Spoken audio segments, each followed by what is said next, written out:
Hello, my name is Keith Douglas and welcome to my Jiffy lesson plan. I'm currently standing in the outdoor arena at West Lane Show Stables.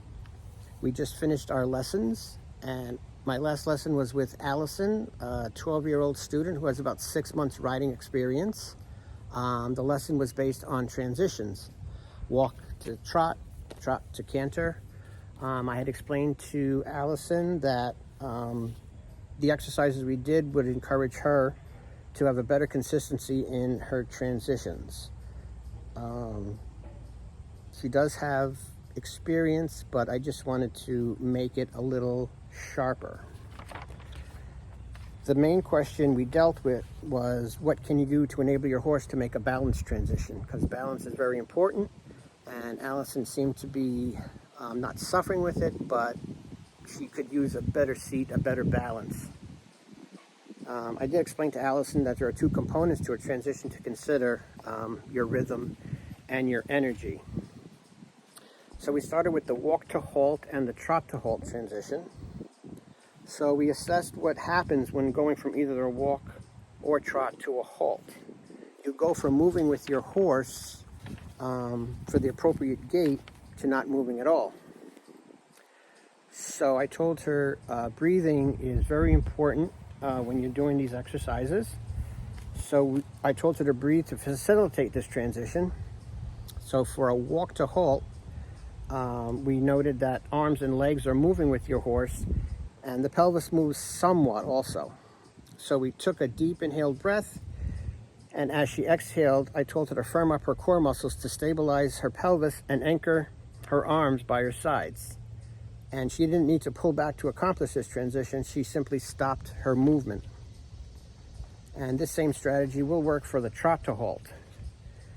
Horses will quickly learn this aid because done this way, the halt aid happens without pulling and promotes balance and harmony. You appear as if you've done nothing, but in fact, you've ridden the transition in a thoughtful, organized, balanced, and logical manner.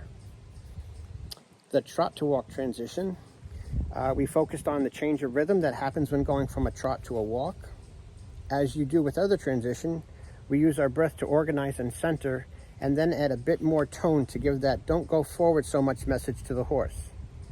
And I told her to be prepared to soften her aid as soon as the horse walks so you don't lose energy, because often this transition results in a loss of forward energy because the horse will abruptly plop himself on his forelegs and then needs to reorganize into the walk.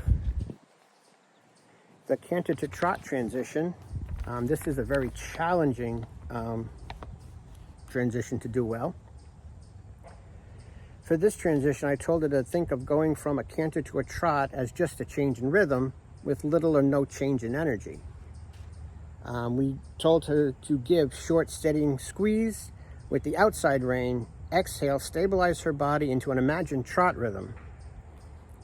Sometimes it took several tries to get the horse to understand the aids for this transition, but basing this transition in your center and focusing on the rhythm change has a beneficial balancing effect on your horse. It makes it clear to both you and your horse what is changing. Simply pulling on the reins can result in slowing the canter and losing impulsion, causing your horse to fall into an unbalanced trot. So to work with Allison's balance, Allison and Cloud struggled with balance and steadiness at the trot. As Allison and Cloud worked in gaining the harmony and a steady trot, I noticed that whenever Allison came to a walk or halt, balance was a real issue. When I cue her for a down transition, Allison pushes her feet in front of her and leans back against the reins. The resulting transition is abrupt and on the forehand, with Cloud propping against her front legs. I wanted Allison to understand the power she has over Cloud by riding him from her center, rather than riding from her feet and hands. So I first had Allison try walk to halt transition using her breath to stabilize her body and prevent a change in her body position, meaning keeping her feet underneath her and not leaning back. Alice seemed skeptical but gave it a try. On the first few attempts, Cloud wandered a bit. Allison struggled not to buy into Cloud's wandering by leaning back and pulling. After 3 or 4 tries, however, Allison felt how simplifying her transition aids from moving with Cloud to not moving with Cloud resulted in a better balanced and less abrupt halt. Cloud began to focus more on Allison, cocking his ears back in anticipation of the next clue. Adjusting Allison's strategies for riding trot to walk transition was a bit more challenging. Back in posting trot, I again guided Allison to a good spine alignment with her feet underneath her. I had her ride a walk transition by slowing her posting until Cloud walked. I clarified to Allison that in the end, I am not after a trot to walk transition that takes many slowing trot steps, but Allison felt that when she rode the transition to walk by slowing the trot, Cloud did not lose balance and forward direction in the resulting walk. Allison is forced to keep her balance because she is posting, and Cloud is forced to keep his balance because Allison does not offer a rein for him to lean on. The walk that resulted was forward and active. I assured Allison that with practice she will not have to take so much time to get from the trot to the walk, but done this way she'd learn to use her canter as the basis of the trot to walk transition rather than pressing her feet and leaning back against the reins. And Cloud learned to listen to Allison's center and come to a walk in a better balance rather than propping against her front legs, resulting in a walk that had better energy, and Alice and Cloud stayed in balance. Thank you for listening.